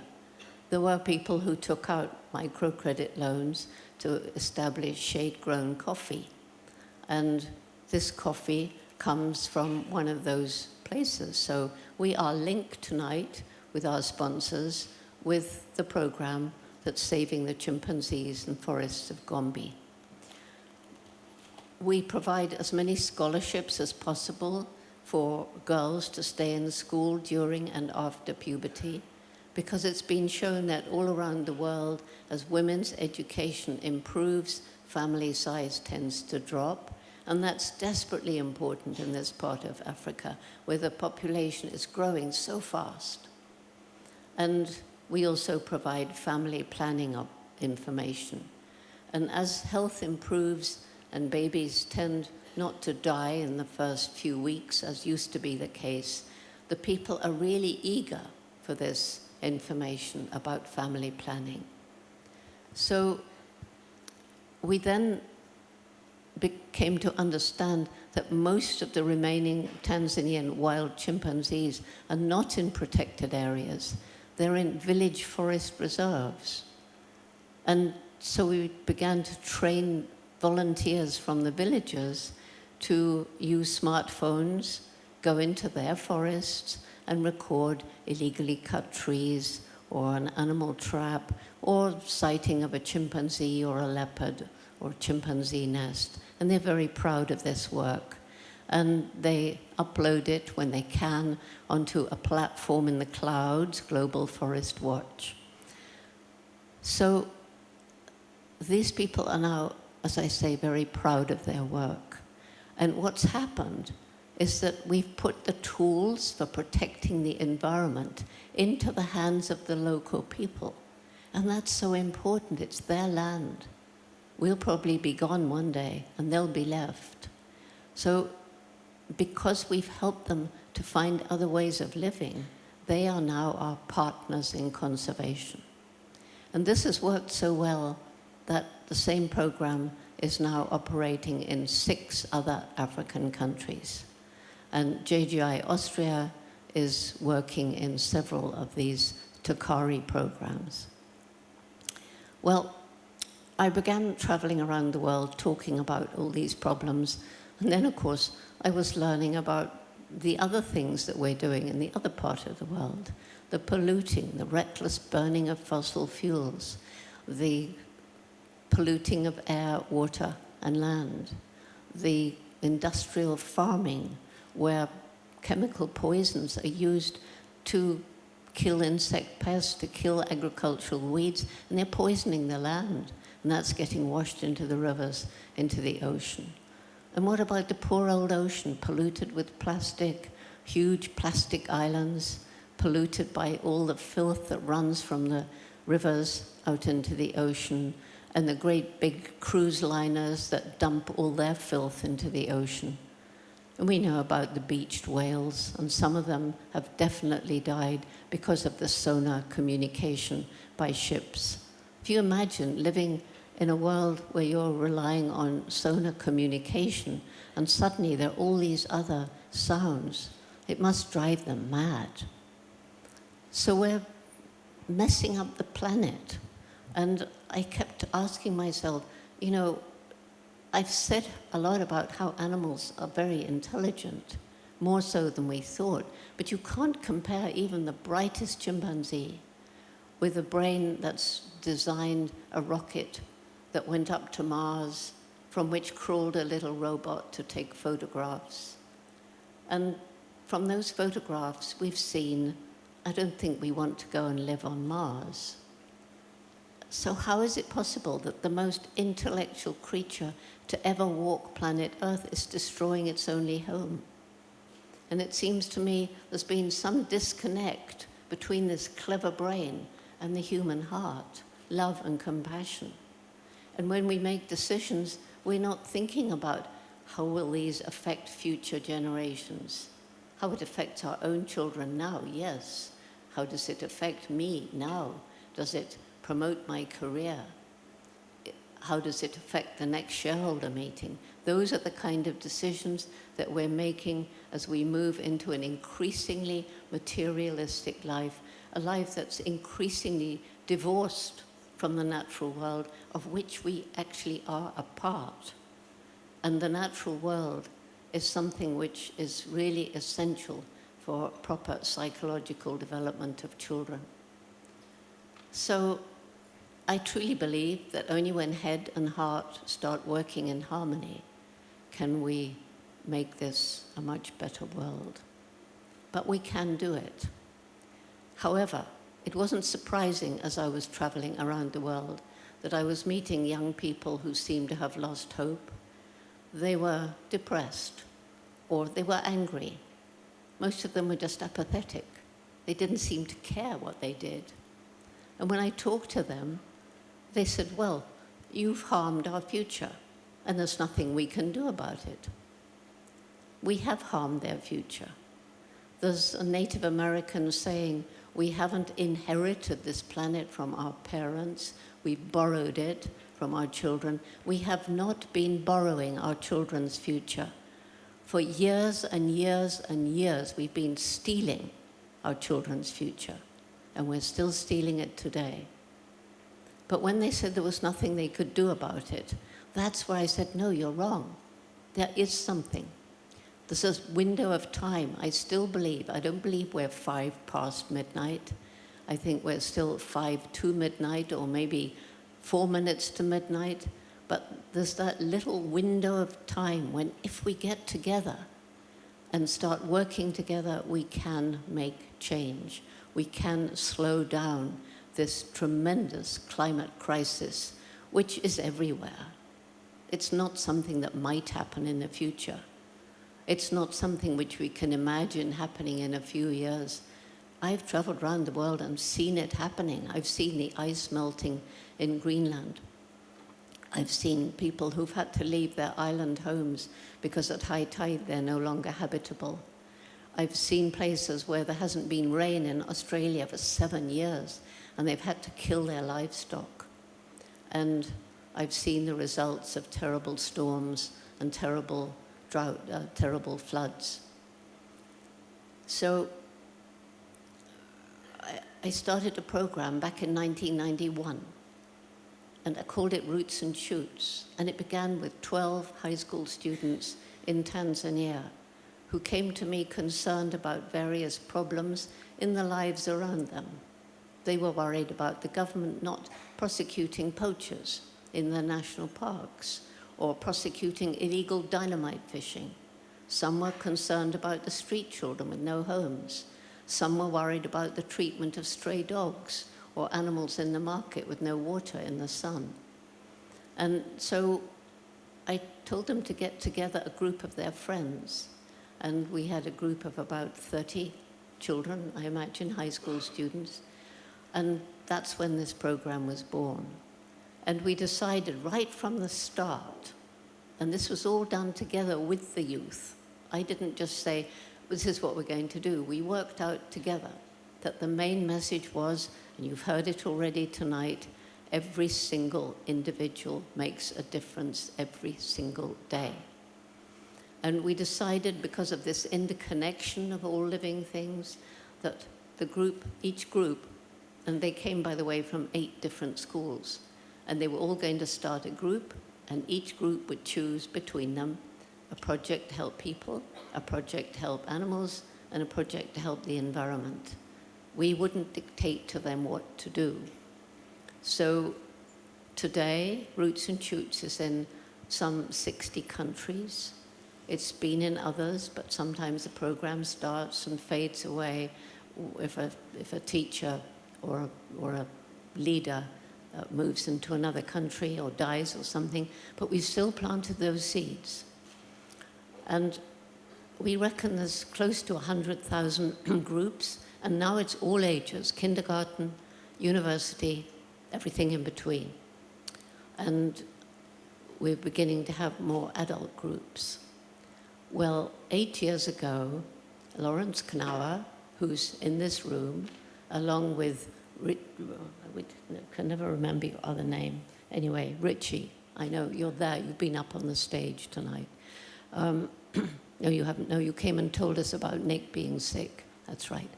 Anyway, you'll meet Richie presently. So Richie was chosen by Lawrence, who's somewhere in here, I believe. I don't see any hands waving, but I think he's here. Oh, there he is. Okay, at the side. Anyway, Lawrence picked Richie, and they made a film called Jane's Journey, which some of you, I'm sure, have seen. It's had many, many prizes. And there was a little section on Roots and Shoots.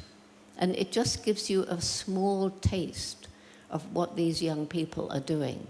And it will explain to you a little bit why this group of young people around the world is giving me hope. So if we can have that little piece of video from Jane's Journey.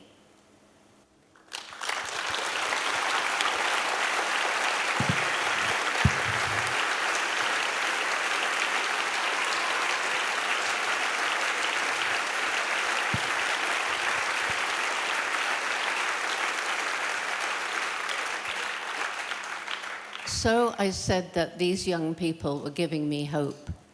And I'm going to end up with my reasons for hope in these dark, dark times. And the young people, you got a little glimpse of what they're doing. But we now have Roots and Shoots ambassadors. They start Roots and Shoots programs in primary schools. Many of them are university students, all volunteers. And the projects that they're tackling, it's their imagination. They're different depending on what country they're in, what age they are, if they're rich or poor. And they're tackling something which I didn't mention, and that is the tremendously damaging effect on the environment of the fact that more and more people are eating more and more meat. And this is why I carry cow with me. So, first of all, these factory farms housing billions and billions of animals, which have been likened by a Holocaust survivor to concentration camps, it's very, very cruel. But in addition, they have to be fed. Huge areas of environment are destroyed to grow the grain to feed them. Water, masses of water, is used to change vegetable to animal protein. And I use cow when I'm talking to kids mostly, but you know, you say food comes in this end, and gas comes out the other. And that's methane. And that's a very, very virulent greenhouse gas, luckily not as prevalent as carbon dioxide. So there are young people in Roots and Shoots who are talking about this, and they've learned not to be aggressive, not to fight with people, but to tell stories to touch their heart. And that's why I want you all to watch Picasso. And I promise you it'll make a difference. It's fun. It's nothing grim. It's fun. So everywhere I go, there are young people with shining eyes wanting to tell Dr. Jane what they've been doing to make the world a better place. There was a group of Roots and Shoots at Bardham, where I was yesterday, who came up on the stage and talked about what they were doing, tackling plastic. So they all have their areas where they want to make a difference. My second reason for hope is this brain of ours, and we haven't always used it wisely, but we are beginning. We're beginning to come up with technology that will allow us to live in better harmony with nature, clean, green energy. I could give many examples. And also, and it's so important that we use our brains in our own lives, in our own everyday lives, to make the right choices, what we buy, what we eat, what we wear. Where did it come from? Did it harm the environment in the making? Was it cruel to animals? Is it cheap because of child slave labor? We ask these questions, we make ethical choices, and billions of ethical choices will start to change the world once we have alleviated poverty. Because if you're living in poverty, you cannot afford to make ethical choices. You have to buy the cheapest or do what you can, like cutting down the last trees in your desperate effort to grow food. But as I say, the human brain is beginning to respond to the challenge. We all need to use it. And next reason for hope, the resilience of nature. I explained that all around the Gombe forest in 1990, there were bare hills. If you fly over Gombe today, you won't see bare hills. The trees have come back. The people have set land aside for regeneration of the forest. The chimps have more space than they had in 1990. And that's happening in the other countries where we work as well.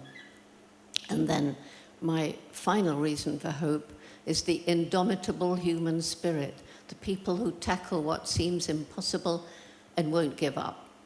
That's why I carry Mr. H. Many of you are familiar with Mr. H. Some of you probably noticed him in that bit of film. And he was given to me by a man who went blind. It was given to me 29 years ago.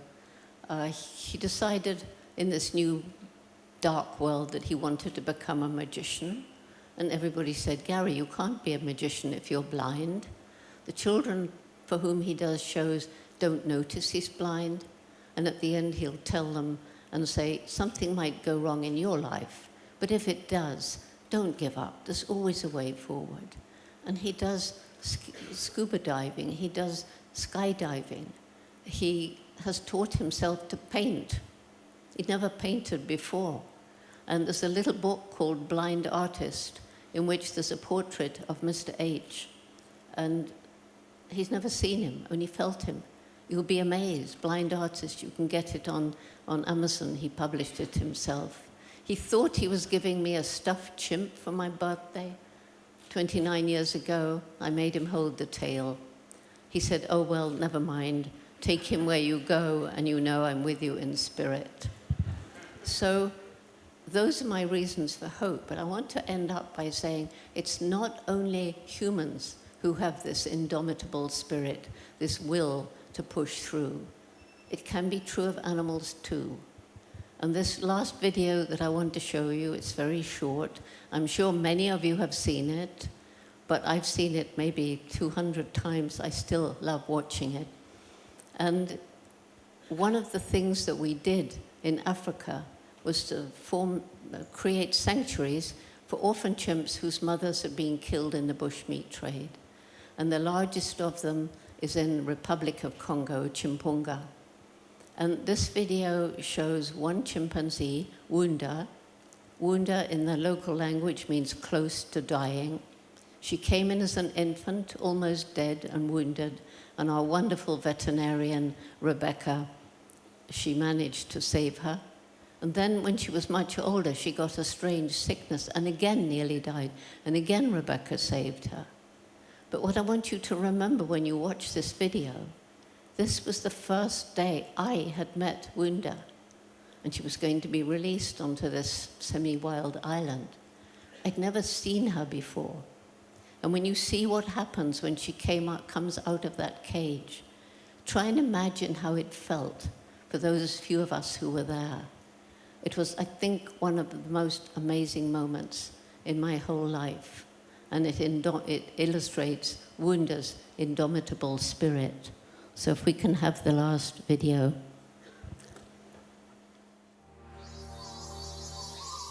This is a really exciting moment for me. The Jane Goodall Institute's Chimpunga Chimpanzee Rehabilitation Center in the Republic of Congo has for years been caring for infants whose mothers were killed, mostly for the illegal bushmeat trade. Many of them are now fully grown. Recently, we acquired 3 large forested islands on the beautiful Kwilu River, where we can release many of the chimpanzees from our overcrowded center. In here is Wunda, and she nearly died, but thanks to Rebecca, she came back from the dead. And here she is about to come out into this paradise. She's the 15th chimpanzee to get her freedom here. And we hope ultimately to have about 60 on the island. Today is the first time I've met Wunda. I talked to her on the boat, trying to reassure her. She must have wondered what was happening. None of us could predict exactly what she would do once the cage door opened.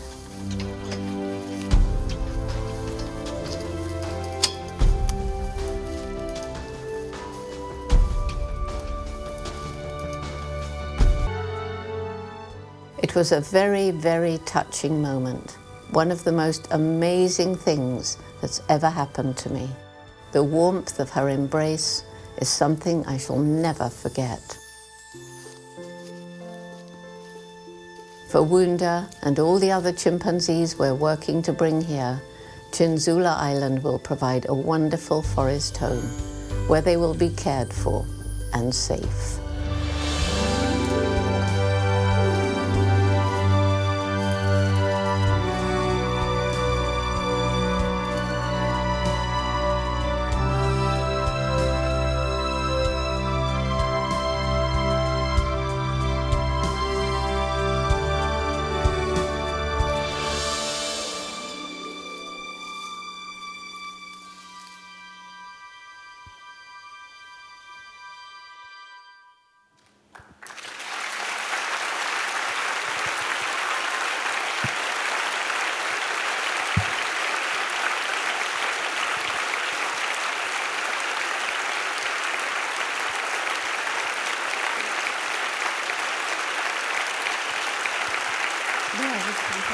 Wait, don't push.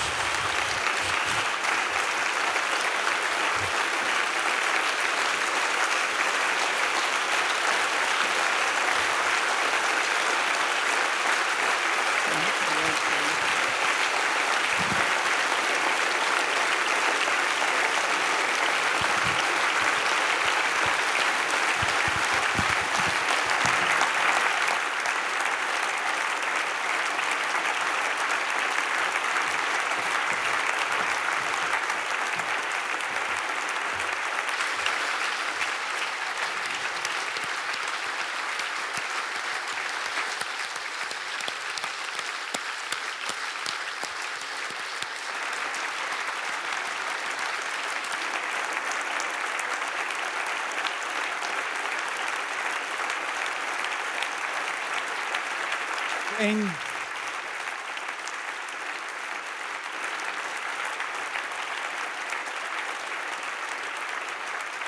Standing ovation.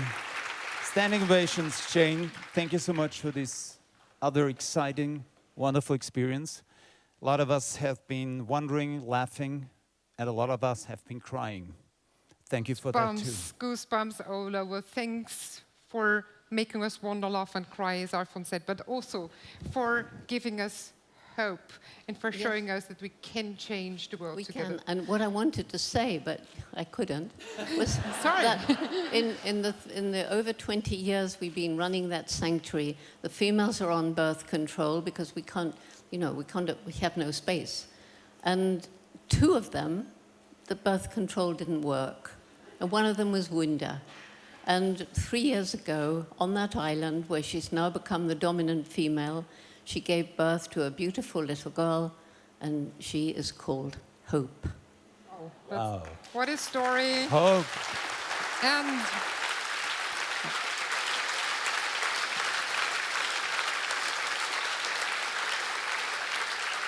by the way, Gudrun told me that Wunda is also on the cover, on the package of this Meindl coffee. So one reason more for you to buy it, to taste it, and to have this wonderful story in remembrance. Meine Damen, selbst wenn Sie sagen, ich habe eh schon einen Affen zu Hause, nehmen Sie bitte den Meindl-Affen mit. Erstens einmal schmeckt er fantastisch und er bringt auch sehr, sehr viel Geld für eine gute Sache. It's the change we need, and you need more people, Jane, to be your voice worldwide. And so we're very happy. Können wir bitte wieder umbauen? Nothing will happen to your beloved animals. We just want to get a little bit of space, please. At the moment, there are about 15 honorary ambassadors who are supporting Jane's work here in Austria. Tonight, this team is getting a little bit bigger as 2 more are nominated. Exactly. 2 more people will be coming up on stage now, being the new ambassadors. Nominated. We had a lot of ambassadors. We get them all up, also those people who were nominated yesterday and got the ambassadorship. First of all, we would like to get one person on stage who is the heart and the soul of the British Embassy in Vienna, Antonio Navarro. Would you please come up on stage? Antonio.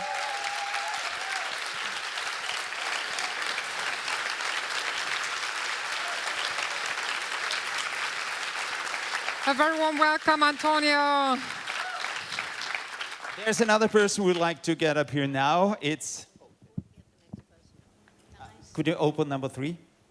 Can I say that today you've been wishing me happy birthday? Yes. Happy birthday. Can we all sing happy birthday? Definitely. It's 1, happy 2, birthday 3. for you too. Antonio. Happy birthday to you. Happy birthday to you. Happy birthday, dear Antonio. Happy birthday to you.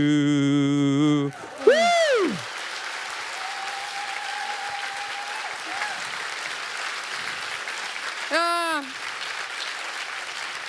Antonio. Antonio is the new ambassador to the Jane Goodall Foundation in Austria. He has been accompanying Jane since 2003, since this institute was founded here in Austria. He has become an important part of the GGI family for Jane. He is, I would say, the calming power in the hustle and bustle. He's solid as a rock, and there's always an open ear and an open mind for her. Thanks for that. Now, you're the new member of our big GGI family. Congratulations. Die zweite Persönlichkeit, die wir heute auszeichnen möchten, meine Damen. Ja, Applaus für Antonio Navarro. The second person we would like to announce as ambassador of Jane Goodall Austria starts working with this organization at the year 2000. And a deep, deep relationship, a deep friendship came to her, to us, and to Jane Goodall. Wir alle wissen, meine Damen und Herren, dass wir sehr über optische Dinge funktionieren.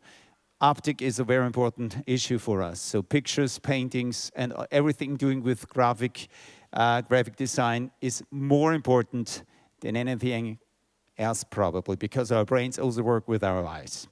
And 2015 and 2016, she also became a volunteer at the Batwa Kinder Project in Uganda. Es war ein unfassbares Erlebnis für sie. Heute wird sie hier Botschafterin. Bitte begrüße Sie Michaela Diebel. Michaela? Here she comes.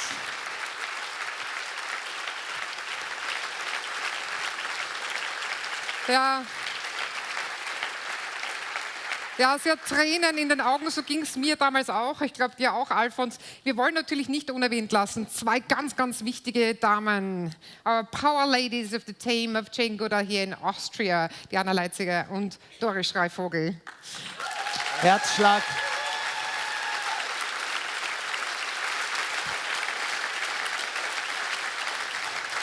Michaela Diebel, the new ambassador of the Jane Goodall Institute of Austria. Gestern, meine Damen und Herren, yesterday we had two wonderful people and one of them became also ambassador in Baden. Please welcome now on stage Richard and Anita Latkani. Richard became ambassador, his wife.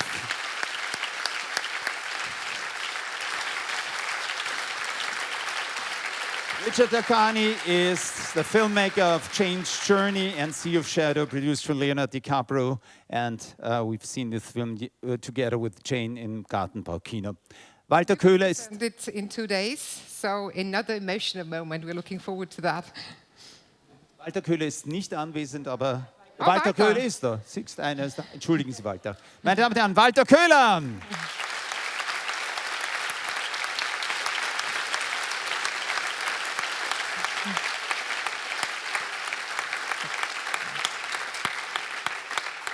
The fantastic producer of this film, Sea of Shadows, important cooperation partner of the JGR here in Austria, now honorary ambassador.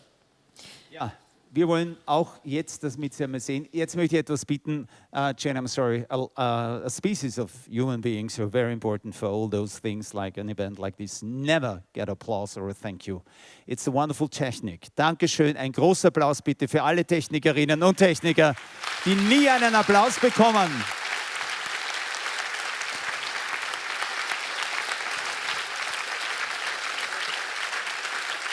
Ja, Habecker Technik, ganz konkret, auch ein wichtiger Partner geworden des Jane Goodall Instituts, eine wichtige Stütze bei jeder dieser Veranstaltungen. Natürlich, bevor wir dann zur Abschlussrunde kommen, natürlich alle mit draufholen, die ganze JGI-Familie, sagen wir vielen herzlichen Dank, allen voran, der ganzen Familie Meindl, die uns unterstützt hat, vor allem diese großartige Location zur Verfügung gestellt hat und auch den Café nicht vergessen, den Jane Goodall Café und vieles andere mehr. Vielen, vielen herzlichen Dank. Wir sagen Danke. Wir sagen natürlich auch Danke zu Bespoke, die sehr wichtig waren, die diese Halle sogar noch um einiges früher aufgebaut haben, als wirklich geplant war. Dankeschön. Sie haben uns wirklich ein bisschen das Gefühl gegeben, zumindest da auf der Seite, dass wir im Dschungel sind. Der Dschungel war nicht sehr groß, aber er ist echt. Das ist toll. Der Dschungel ist echt. Bespoke hat gemeinsam mit Meindl die Gastgeberrolle, wie ich finde, perfekt erfüllt und vor allem auch danke an Espaskover, die die Halle, wie Alfons schon erwähnt hat, früher aufgesperrt hat. Und danke, Sie sehen im Hintergrund nochmal alle Logos eingeblendet. Wir können nicht jeden einzelnen nennen. Danke an alle, die dazu beigetragen haben, dieses Event zu einem ganz besonderen zu machen. Und Jane möchte auch, damit Sie auch sehen, wie unsere Kolleginnen und Kollegen im Ausland aussehen, unsere Kollegen zuerst einmal aus Deutschland bitte vom Jane Goodall Institute Germany holen. Dürften wir Sie auf die Bühne zu uns bitten, meine Damen und Herren. Gleich die Kollegen Vertreter aus der und Mitarbeiter aus Deutschland und aus der Schweiz. Our members from Germany and Switzerland.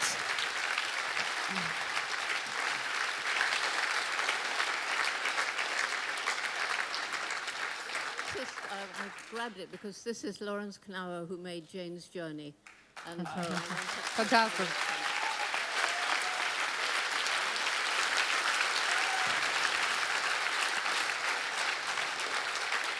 Aber jetzt ist es, glaube ich, höchste Zeit. Wir freuen uns ganz besonders, natürlich die Kollegen aus Deutschland und der Schweiz zu begrüßen, das ganze Team des Jane Goodall Instituts in Österreich auf die Bühne zu holen. Natürlich den Aufsichtsrat, alle Ehrenbotschafterinnen und Ehrenbotschafter, die heute hier anwesend sind. Und die dürfen wir auf keinen Fall heute Abend vergessen, alle Volunteers, ganz viele junge Menschen, die sich ehrenamtlich in den Dienst der Sache gestellt haben, heute unterstützt haben. Alle zu uns mit drauf auf die Bühne. Please, also, we would like to welcome the representative of the United States of the Jane Goodall Institute from America.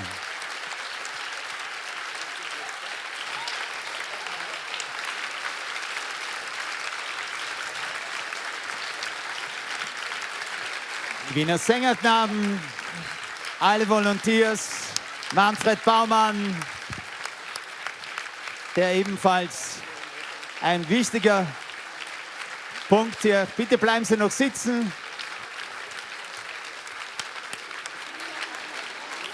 So, alle rauf, sofern Platz ist.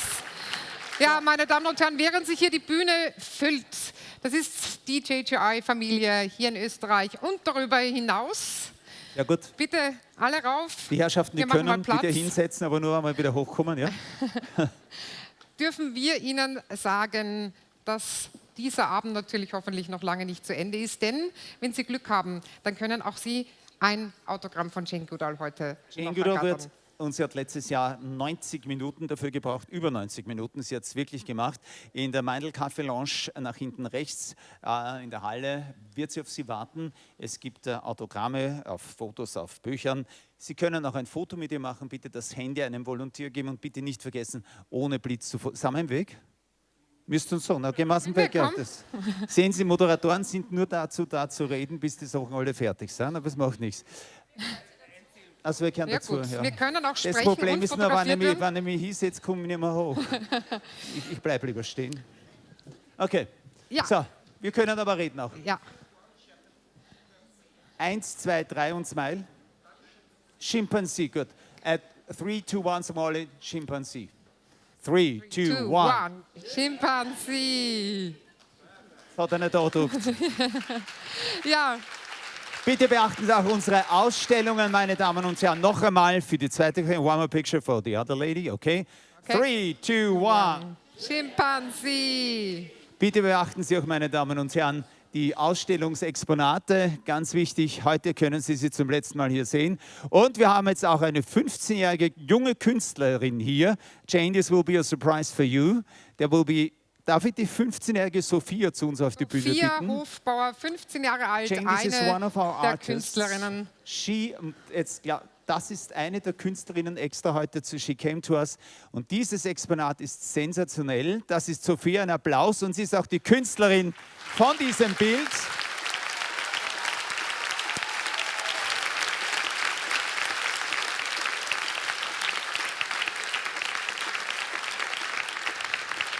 Sophia, very shortly, how long did it take you to draw this?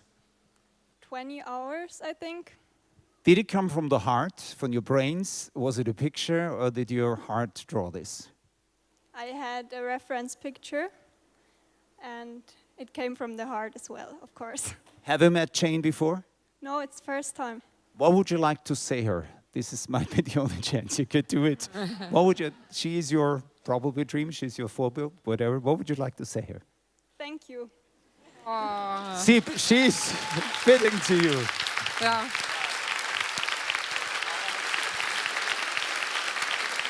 Auch ein Geschenk. There's a present for you.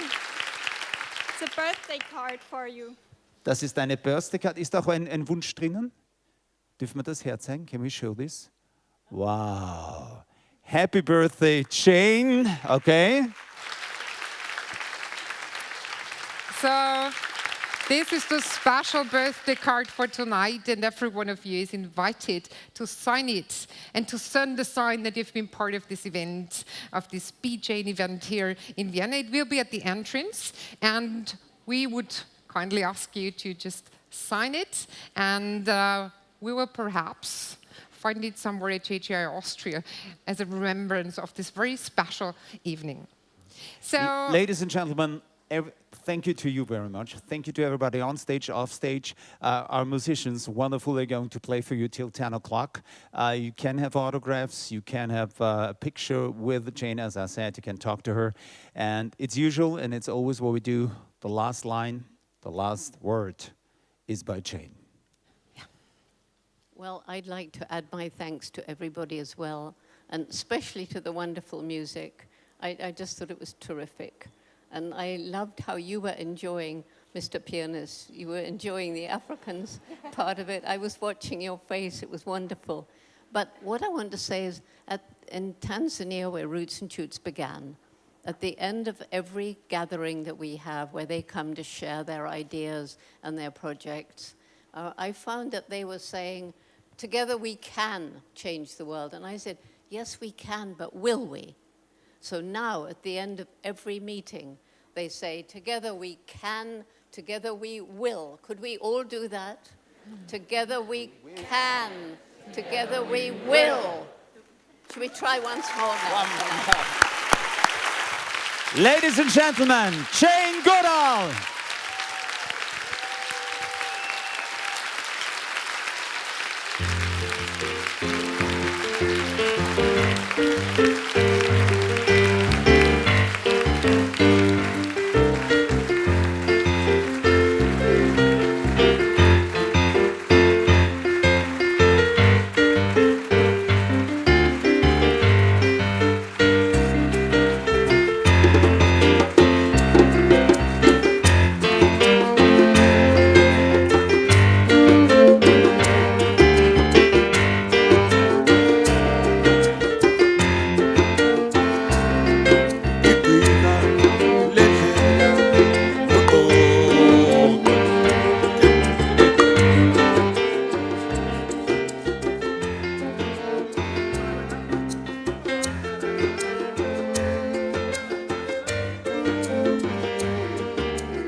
kuthiwa ngugogo. One more time. Igqirha lendlela